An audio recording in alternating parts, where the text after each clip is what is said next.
किसी भी एग्जामिनेशन की जो शुरुआत होती है उसको सबसे पहले होता है कि सिलेबस पता होना बहुत जरूरी है। हमें पढ़ना क्या है, क्यों? क्योंकि अगर हमें वही नहीं पता तो हम तो बहुत सारा कुछ है जो कि इस ब्रह्मांड में जो पढ़ सकते हैं और एग्जाम कैसे क्रैक होगा। So most important thing as per the examination आपका सिलेबस है क्या।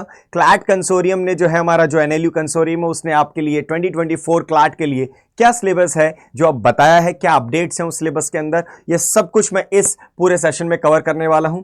आपके लिए बहुत समय नहीं लूंगा, बहुत शॉर्ट के अंदर बहुत क्रिस्प ये सेशन लेकर आया हूं, तो प्लीज स्टार्ट से लेकर आखिरी तक इस सेशन को जरूर देखिएगा।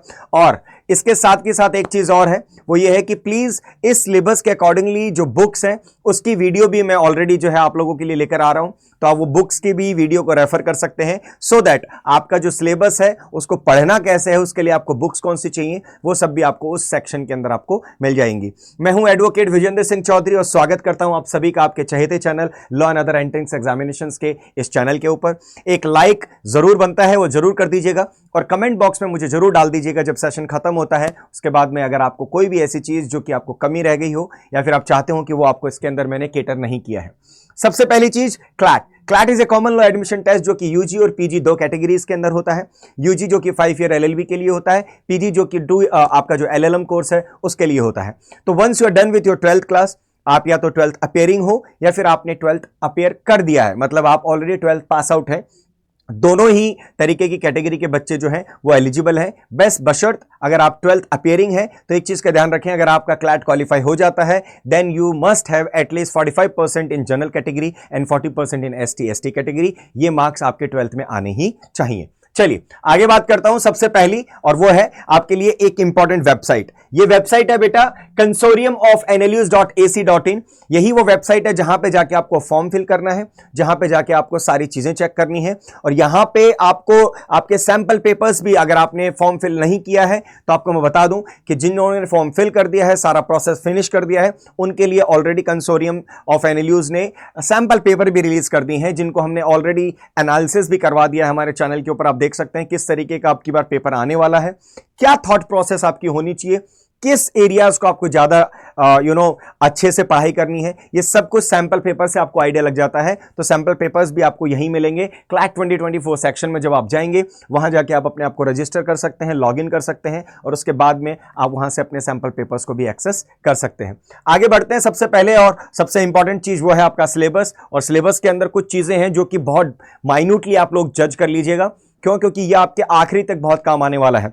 तो सबसे पहली बात और सबसे फॉरमोस्ट बात आपके सामने रख देता हूं, और वो ये है कि भैया देखिए, अगर आप बात करेंगे कि यूजी के कोर्स की बात कर रहा हूं मैं, जो कि हम आज डिस्कशंस कर रहे हैं, ये बेसिकली यहां पे जो है 120 क्वेश्चंस आने वाले हैं, इसीलिए मैंने यहां पे 150 रखा है सो दैट आपके बीच में, आपके दिमाग में बहुत सारे बच्चे हैं जिनके कंफ्यूजन है।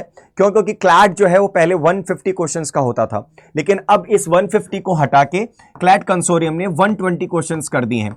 ये आपके लिए एक बहुत बड़ी गोल्डन अपॉर्चुनिटी है। 30 क्वेश्चंस कम हो जाना एक पेपर के अंदर, जहां पे आपका एग्जामिनेशन मात्र 120 मिनट का है। यू विल गेट 120 मिनट्स और उसके अंदर आपको 120 क्वेश्चंस ही करने हैं। ठीक है, every correct question will have 1 number. अगर आप एक सही क्वेश्चन करते हैं तो उसका आपको 1 नंबर मिलेगा, और अगर आप गलत कर देते हैं तो आपका 0.25 नेगेटिव मार्किंग हो जाएगा।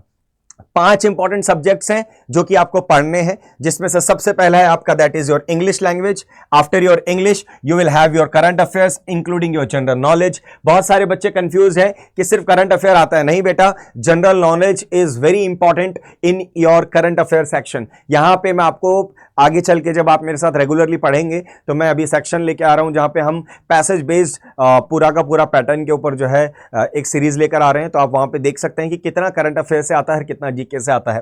Then is your legal reasoning.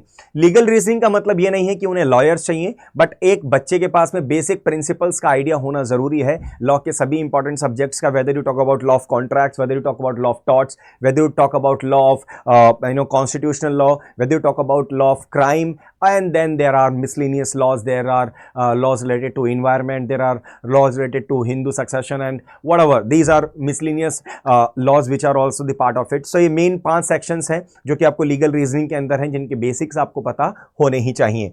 Then is your logical reasoning. Logical reasoning जो है, क्लैट जो पूछता है लॉजिकल रीजनिंग, ये बेसिकली आपके एनालिटिकल रीजनिंग को यहां पे एनहांस करने की जरूरत है। आपको यहां पे असर्शंस, रीजंस और इन सब चीजों के ऊपर ध्यान देने की जरूरत है।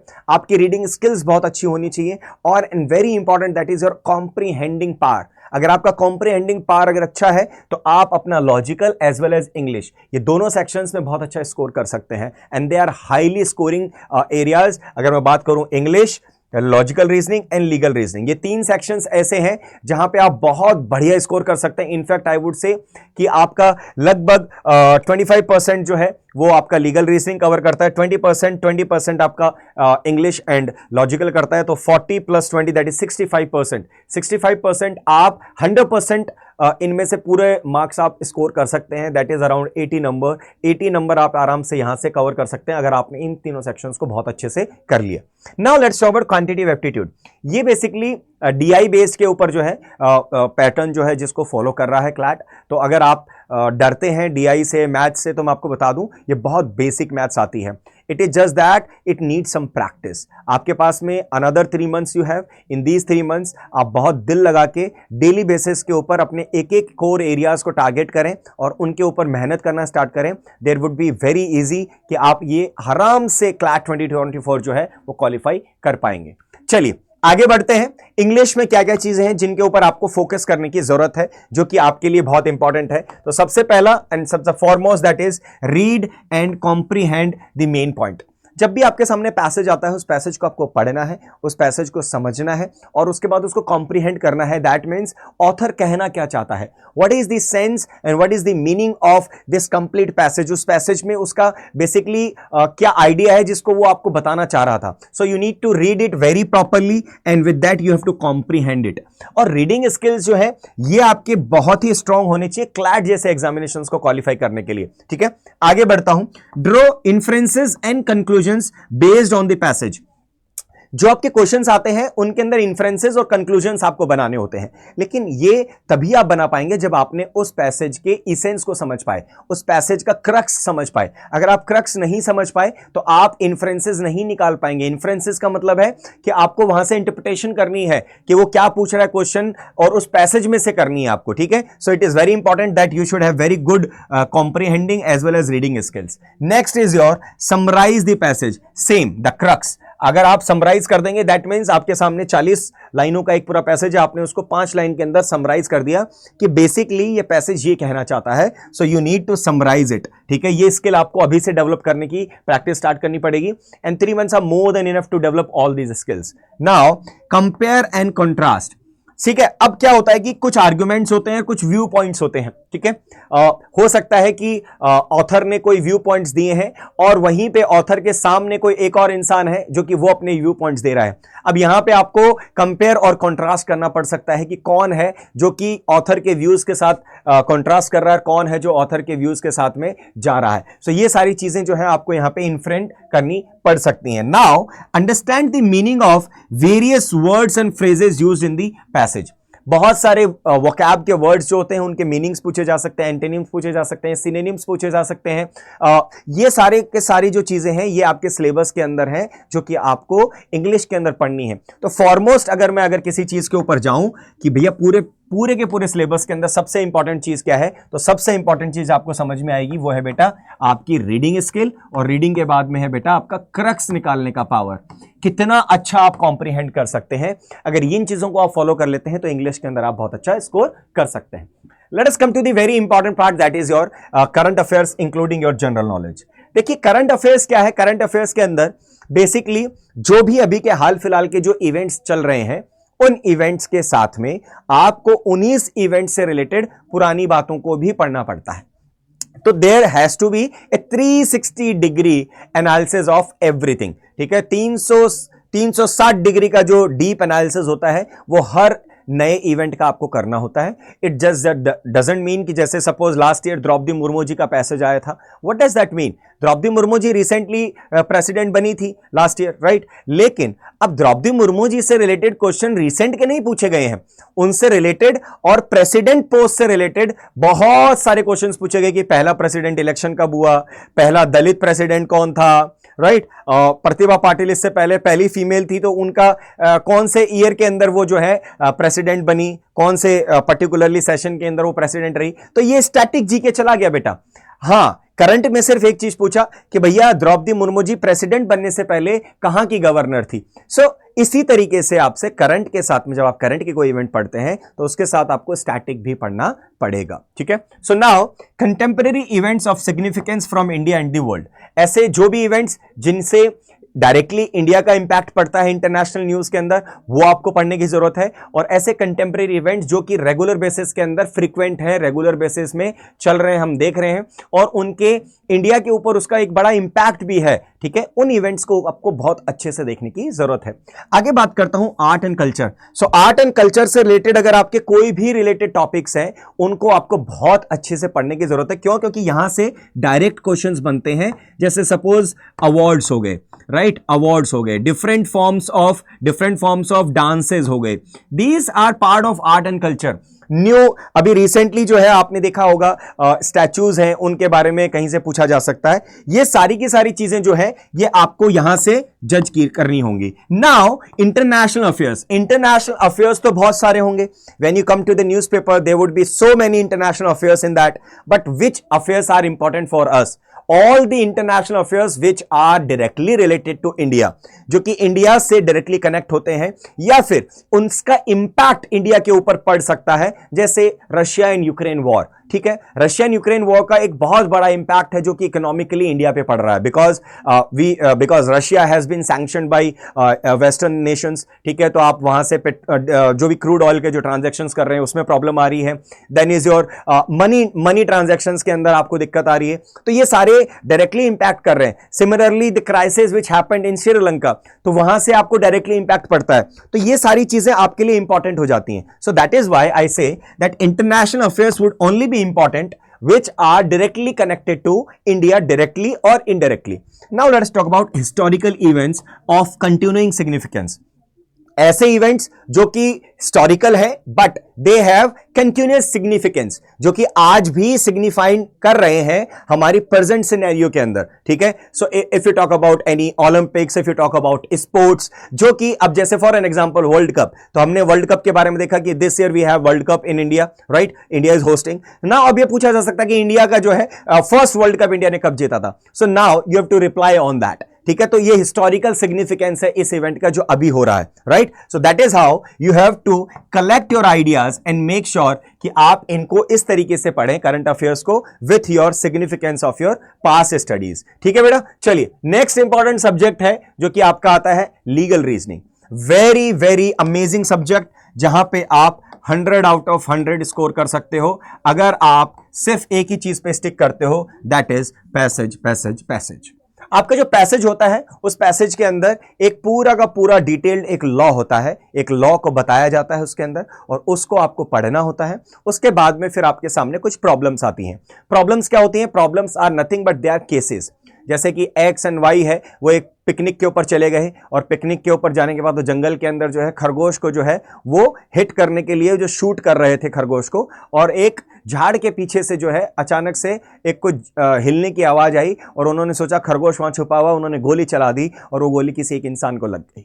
Now tell me whether it is a murder, whether it is a culpable homicide, whether it is nothing. अब इस तरीके से आपको 4 ऑप्शंस दिए होंगे। अब ये 4 ऑप्शंस जो होंगे, इन 4 ऑप्शंस में से 2 ऑप्शन होंगे जो कि पैसेज से रिलेटेड होंगे और 2 होंगे जो कि आपको अभी जो फैक्ट्स मैंने बताए उससे रिलेटेड होंगे।